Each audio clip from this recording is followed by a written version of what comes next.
All right, so here's my everyday application. I start with the small end of the blend brush or the small end of the detail hack, and I apply some Frenchy lip and cheek on my under eye circles.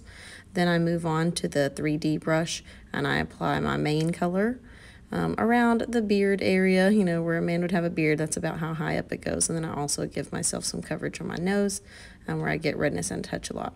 I move to the detail brush for my contouring because it's already in that nice line. I do tend to use 2 shades of contour, a cooler one for my cheekbones and nose shadow that looks like a natural shadow, and a little bit warmer one for on my forehead. Or I just use the bronzer. But I love that detail brush because it's already in that line, so it makes the nose contour really easy.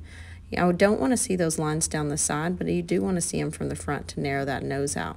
With that same smaller end of the detail brush, that's what I go down the center of my nose with a brighter highlight color.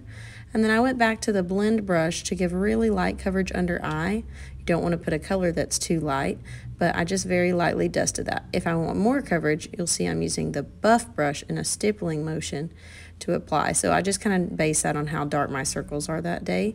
So I can do my under eye circle with either the lightest coverage brush or the heaviest, so it really just depends on how much I slept. So now I'm just evening those up using the buff brush for those.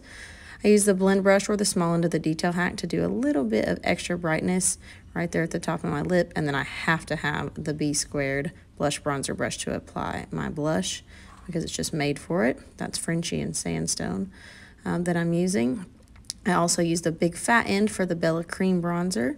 I put that all over my forehead and then around my contour and blush area, sometimes the tip of my nose, and I do the rest of my blending with that once the bronzer is basically gone. Then I'll add some illuminator, use my favorite brush, my finger, to do that. And you see how that drew a little attention to my lip shape when I put some on the edge of my lip and made a little button nose, do some under the brow bone. Then I move into my smudge brush to use a warm color in the creases of my eyes. It's usually an orangish color. So I'll blend that around, and that'll be kind of my base.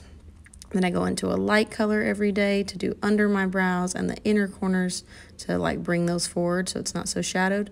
I use a shimmer on the base of the lid every day, usually like a medium tone shimmer.